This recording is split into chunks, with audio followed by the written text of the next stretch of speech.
ये जो डेट आई है इसके हवाले से क्या बता सकेंगे आप कि अब ये फाइनल हो गई है? ये फाइनल डेट है और खान साहब ने खुद ही अप्रूव किया। कल हमारी पॉलिटिकल लीडरशिप की खान साहब से मुलाकात होनी थी, लेकिन आपने वहां पे एक तमाशा देखा, यानी कि खान साहब से मुलाकात के लिए जो लीडरशिप उन्हीं को गिरफ्तार कर लिया गया ताकि मुशावरत ना कर सके।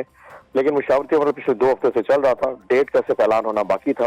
कुछ लोग 17 के ऊपर राजी थे, कुछ लोग 23 या 24 के वाले से थे। तो अल्टीमेटली खान साहब ने अप्रूव कर दिया कि 24 तारीख को इंशाल्लाह फाइनल कॉल होगी और तमाम जो पूरी पाकिस्तान तहरीक इंसाफ है, ना सिर्फ पाकिस्तान तहरीक इंसाफ बल्कि सिविल सोसाइटी, वकला, तलबा, खास किसान, जो जो इस वक्त मुआशरे में अफेक्टेड या मुतासरीन है इस गवर्नमेंट के और इस सिस्टम के, उन तमाम के मसला मदू करेंगे कि वो इस्लामाबाद तशरीफ लाएं और इंशाल्लाह हम वहाँ पे तशरीफ रखेंगे जब तक हमारे जो मुतालबात वो पूरे नहीं हो सकते। ये हमारा प्लान है, बाकी एक अल्लाह का प्लान है और एक इन लोगों का प्लान है। सो देखते हैं कौन कामयाब होता है। अच्छा, अब बप्पी साहब वो प्लान की क्योंकि बात हो रही है तो एक हुकूमत का प्लान है जो कि बड़ा वाजे है। हुकूमत ने कंटेनर भी लगाने हैं, आप लोगों की गिरफ्तारियां भी राइटिंग ऑन द वॉल हैं। इन सारी चीजों के लिए आप लोग तैयार हैं? क्योंकि अभी मेरी चंद साहब, नदीम अफजल चंद साहब, पीपल्स पार्टी के सीनियर रहनुमा मेरे साथ बैठे हैं, वो ये कह रहे थे कि पीटीआई के जितने भी लोग हैं वो वर्क फ्रॉम होम कर रहे हैं। तो आप लोग वर्क फ्रॉम होम के बजाय अब ऑफिस आके काम शुरू करने के लिए तैयार हैं? उनकी अपनी राय हो सकती है, लेकिन पॉइंट देखिए कि पिछले 1.5-2 साल में जो मामला हमारे साथ रहे वो शायद पाकिस्तान की तारीख में किसी सियासी जमात के साथ नहीं रहे।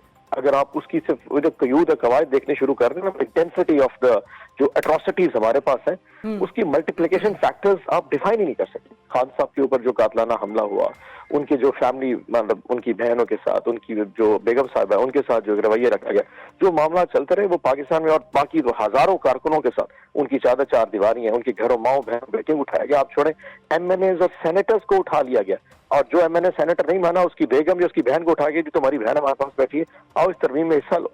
सो जो मामला इस तरह पाकिस्तान में होंगे शायद आपने कभी नहीं देखे। तो अगर ऐसे मामला की हुकूमत करेगी भी सही तो क्या फर्क पड़ेगा, हम पहले भी देखते हैं, अब भी देखेंगे। ठीक है, आप लोग तैयार हैं? क्विकली ऑन साहब ये बताइए, क्विकली जवाब दीजिएगा, टाइम मेरे पास कम है, कि पीटीआई ने जो 3 मुतालबात आज सामने रखे हैं उसमें 26वीं आईनी तरमीम है, 8 फरवरी का मैंडेट है और बगैर ट्रायल के जो गिरफ्तार पीटीआई वर्कर्स हैं उनकी रिहाई शामिल है। खान साहब की रिहाई की तो बात ही नहीं की आप लोगों ने। अच्छा, ये तीनों जो मुतालबात है वो खान साहब ने भेजे थे, और लीडरशिप वो होती है जो अपना जो जात से जो चीजें मुतल्लिक है ना उसको कभी भी फ्रंट के ऊपर नहीं रखती। This is how leadership evolves. उन्होंने कभी ये नहीं कहा कि जी चौथा मुतालबा ये कि मुझे बात जेल से निकाल। उन्होंने कहा जी पहले ये 3 इशू रिजॉल्व होंगे, उसके बाद बात की जाएगी, और जो धरना और जो प्रोटेस्ट और जो कोई एहतजाज है वो खान साहब की जात से नहीं, इस पूरी तहरीक इंसाफ की एक नजरिए और एक पूरे एक जो हमारा सर्कल चल रहा है उसके साथ अटैच है।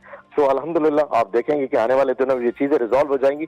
खान साहब ने अपना मामला पाकिस्तान की अदालतों पे और पाकिस्तान अल्लाह के ऊपर छोड़ा हुआ।